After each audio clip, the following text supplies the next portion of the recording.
Salut mes petits azounés, soyez les bienvenus, j'espère que vous allez bien. On se retrouve aujourd'hui pour le second épisode de la série Mon potager facile que vous pouvez suivre sur cette chaîne.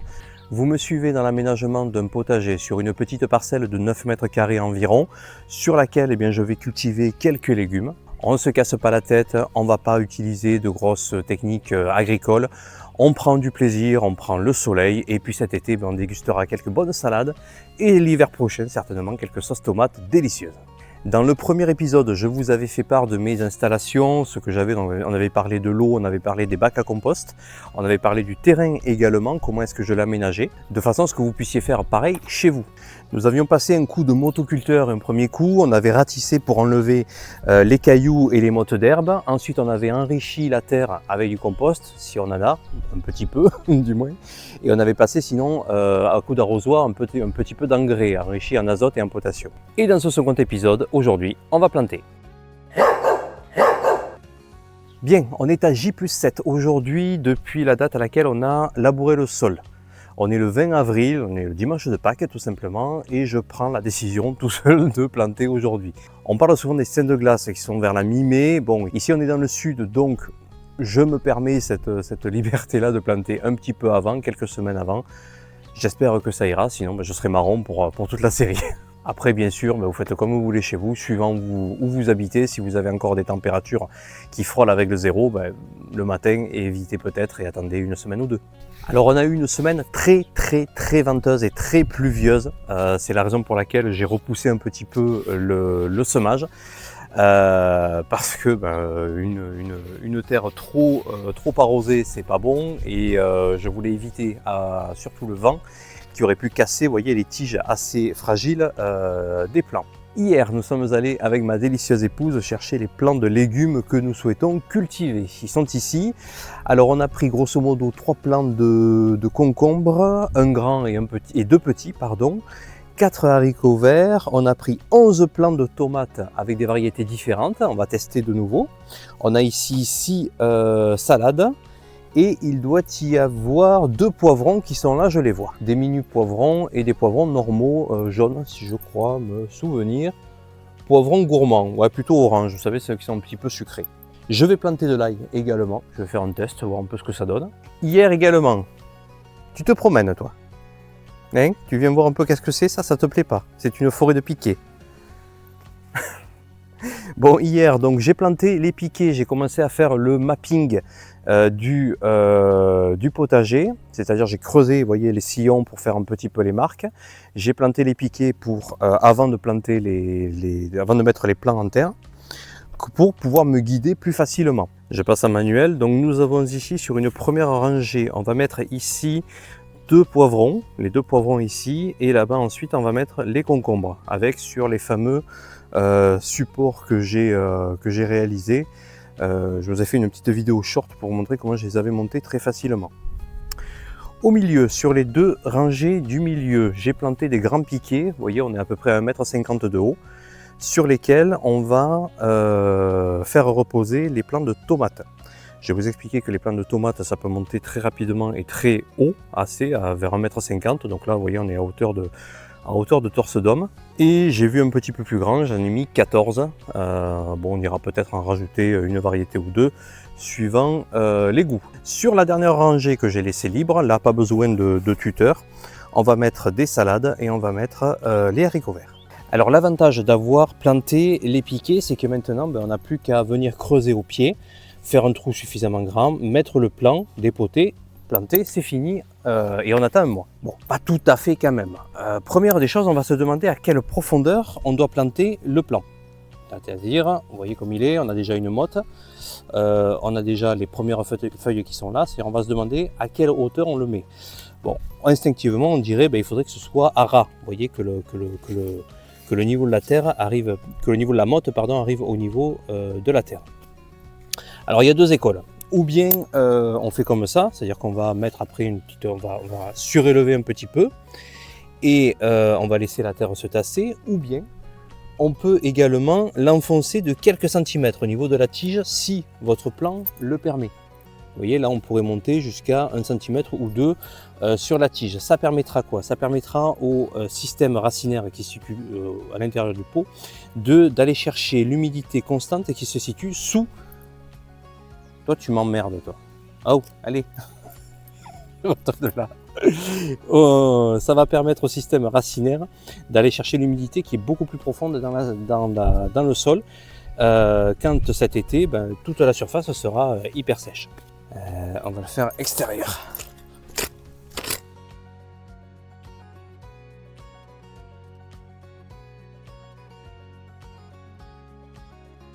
Voilà. Donc là on a creusé. Ensuite on va répondre à une idée reçue qui veut que avant de mettre la motte dans la terre, en pleine terre, eh bien il faut garnir le trou de coquilles d'œufs, de feuilles de végétaux, etc. Bon, alors oui et non, je vous explique.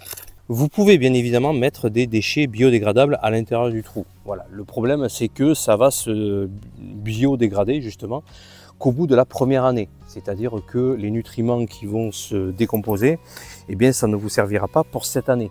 Vous voyez, il vaut mieux mettre directement du compost que vous avez déjà traité l'année en cours, l'année précédente, plutôt que de mettre des déchets bruts.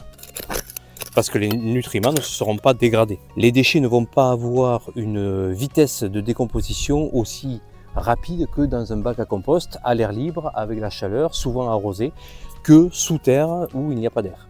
Hein, il faut un petit peu d'oxygène également pour accélérer la décomposition des éléments.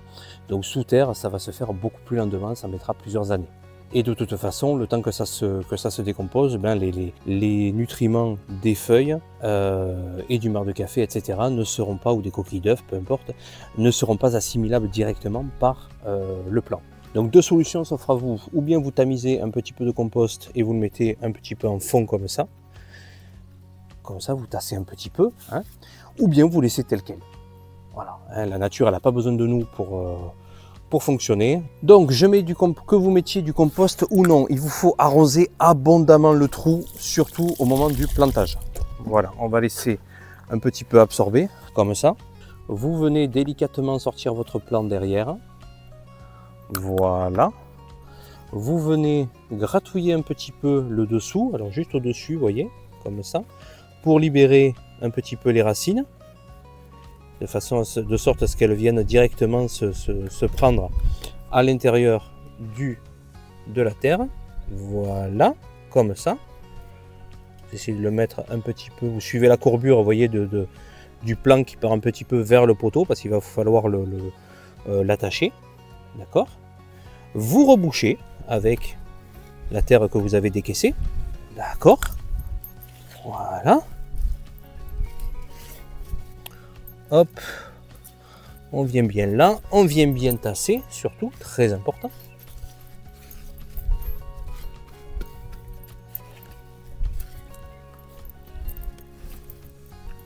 Vous voyez, là j'ai fait une petite butte déjà.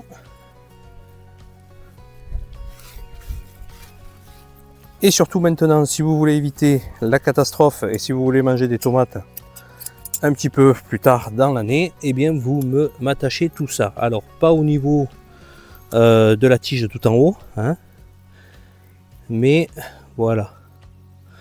Vous prenez là, vous serrez pas trop fort, il faut pas blesser la plante, il faut pas la meurtrir comme on dit. C'est pour ça que j'utilise pas trop de fil de fer, parce que le fil de fer, j'avais fait ça l'an dernier. C'était rentré dans la chair de la tige et bon, c'était pas vraiment top. Là, vous voyez, c'est assez lâche. Donc la plante va pouvoir bouger, mais pas des masses en fait, vous voyez. Je lui laisse un petit peu d'espace pour vivre. Et maintenant, on va faire ça partout pareil. Tiens, je vous montre ce que j'ai planté justement. Ici, ce sera sur le premier plan des tomates cerises Yellow Pear-Shaped. C'est des petites tomates, vous voyez, en forme de poire, qui sont jaunes, sont hyper sucrées, elles sont très bonnes. Je vous invite à faire un petit mapping également. Vous prenez une feuille de papier, vous tracez vos quatre lignes et vous notez ce que vous avez planté. Ça pourra vous permettre de vous y retrouver un peu plus tard quand vous ferez la récolte. Vous pouvez les mettre sur un piquet également, comme ceci. Voilà, mais bon, avec le vent, on ne sait jamais.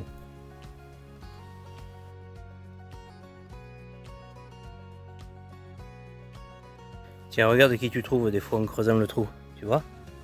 Un petit copain comme ça, et bien lui, tu vois, on va aller le mettre au compost directement. Comme ça, il va venir nous fabriquer le compost de l'an prochain.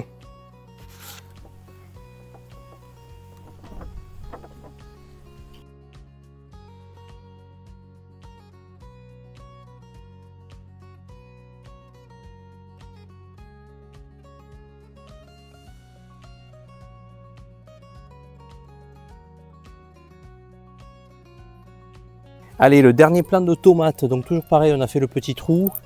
Ici, c'est une variété tomate marmande. Alors, hop là, petit machin qui s'envole. Toujours pareil, on dépote tranquillement, ça on essaie de ne pas le perdre. Toujours pareil, on vient chatouiller dessous pour libérer les racines. Voilà. On met un peu de terre comme ça parce que je sens que la motte est petite. On chatouille, on met comme ça. On vient, hop là. On vient rempoter tranquillement, on tasse bien, toujours pareil, hop, et toujours pareil, on vient attacher si vous voulez pas que au premier coup de vent, votre tige se coupe à ras, voilà, clac, putain il y a du vent, voilà, tac, et ça suffit, on va la laisser monter tranquillement. Les tomates sont plantées, donc on va faire un petit point déjà à mi-course. Donc là on a fait nos 2 rangs de tomates, on a bien évidemment noté quelle variété était sur quel piquet. Je vous ferai un petit mapping normalement en même temps sur la vidéo. Voilà, donc toutes sont bien plantées, toutes sont bien attachées au piquet. Et maintenant on va faire les parcelles périphériques. Alors pourquoi est-ce que j'ai fait, je ne vous ai pas expliqué pourquoi est-ce que j'ai mis les tomates au milieu.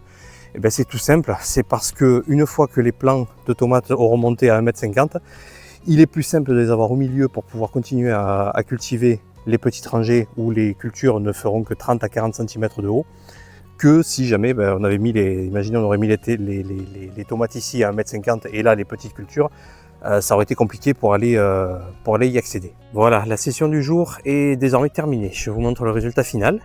Donc on a bien planté nos plants de tomates en plein milieu sur la rangée du milieu. On a mis ici nos 2 poivrons que vous voyez sur les 2 piquets. Puis ici on a les concombres. Alors on a ici à gauche et à droite là-bas tout au fond, pas au fond, juste celui-ci. Ce sont des mini concombres. Et ici, on a un concombre normal, de taille normale. On va voir un peu ce que ça donne. Je vais juste rajouter des petites barres transversales entre les 2 structures pour que la tige puisse s'accrocher une fois que ça aura poussé. Qu'est-ce que j'allais dire ici au niveau des poivrons? Ouais, j'ai oublié de vous dire. Ici, on a un poivron normal jaune gourmand. Et ici, on aura des mini poivrons jaunes. De ce côté-là, alors on a les 4 haricots verts. D'accord, que j'ai tutoré légèrement, j'ai mis un petit morceau de bois que j'ai de récupération. Je les ai juste attachés pour éviter que les tiges ne partent dans tous les sens. Et puis on a mis les salades qui sont entourées par des mystérieuses lignes marron clair. Voilà, je vais vous expliquer ce que c'est. Alors qu'est-ce que je suis venu mettre ici? En fait là j'ai planté des salades et l'année dernière j'ai eu un gros problème d'escargot. Alors vous verrez dans les trucs et astuces que vous donnent les jardiniers, ils vous disent de mettre des coquilles d'œufs finement broyées pour éviter que les escargots et les limaces ne passent à l'intérieur. Bon, moi des œufs, j'en mange pas des quantités industrielles, hein, voilà. Donc j'ai récupéré juste au moins un petit rack comme ça que j'ai renversé, comme ça les escargots vont pouvoir aller se mettre là-dessous et après j'aurai plus qu'à les récupérer. Je vais tester cette méthode-là. Et puis sinon, j'ai l'habitude l'hiver de manger des noix. Et en récupérant les coquilles, je les broie finement, enfin grossièrement, pas finement, mais avec une massette à l'intérieur d'un tissu, et j'en récupère, vous voyez, des brisures comme ça. Et je vais tester ça cette année, je vous dirai si j'ai eu des escargots cette année. Je vous parlais également que j'allais planter de l'ail. Alors, je vais tenter 2 méthodes, vous voyez. Donc j'ai récupéré des têtes comme ça. Je vais tenter 2 méthodes, une avec le cul coupé à ras, et l'autre avec le cul normal. Ok, donc ça se plante tout simplement comme ceci, très facilement. Hop, je fais un tout petit trou. Voilà, Tac. Il faut juste l'enfoncer. Voilà, le recouvrir légèrement, ne laisser dépasser que la tête, vous voyez. Et après derrière, de toute façon, je vais arroser tout le potager un dernier coup et on verra bien ce que ça donne. Voilà, l'épisode d'aujourd'hui est à présent terminé. On va laisser la nature faire son office. On va laisser les plants grandir petit à petit. Qu'est-ce qu'on va faire là dans les prochains jours? On va simplement surveiller essentiellement. Dès que les plants vont commencer à pousser, on va venir les attacher progressivement avec les morceaux de lien rouge petit à petit au fur et à mesure de la croissance. On va arroser également régulièrement mais sans excès pour ne pas inonder les racines, mais les laisser se développer correctement en sous-sol. On va peut-être pailler un petit peu. Je vais récupérer, vous savez, dans le gros bac là-bas, j'ai du reliquat du broyat de tonte. Je vais peut-être pailler un petit peu légèrement la surface.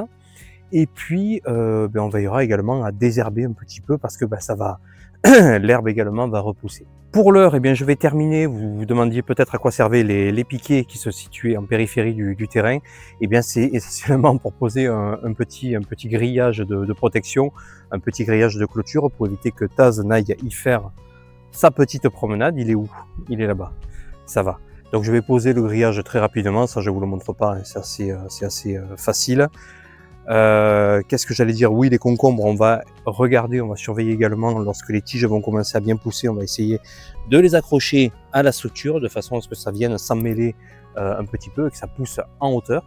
J'essaierai de faire quelques shorts dans les jours à venir pour vous montrer un petit peu l'évolution, voir si ça a tenu, voir si le vent n'a pas tout dézingué également, je l'espère. Pour l'heure, je vous laisse le soin de vous abonner à la chaîne Taz & Chill si vous souhaitez suivre cette aventure-là jusqu'à la Toussaint, jusqu'à la fin de l'année, dans cette série Fil Rouge. Si vous avez des questions, posez-les-moi en commentaire, j'y répondrai toujours en toute franchise, surtout si je n'ai pas la réponse immédiate, je vous le dirai. Franchement, j'en sais rien, hein. Toi, tu fais un peu comme tu le sens. Pour finir, écoutez, je n'ai plus qu'à vous souhaiter de magnifiques moments passés dans votre jardin, que vous soyez tout seul ou en famille. Là, vous voyez, ça fait 2-3 heures que je suis dehors à prendre le soleil. J'ai pris beaucoup de plaisir, je me suis régalé. Et si vous avez décidé de vous lancer comme moi dans votre propre culture chez vous, dans votre jardin, je n'ai plus qu'à vous souhaiter de sublimes récoltes. À bientôt sur Taz & Chill. Ciao. Moi, je boude parce que mon papa, il veut pas que j'aille dans le potager. Oui. Oui, c'est injuste. Ouais, dans le sud, faut s'adapter, il y a du vent.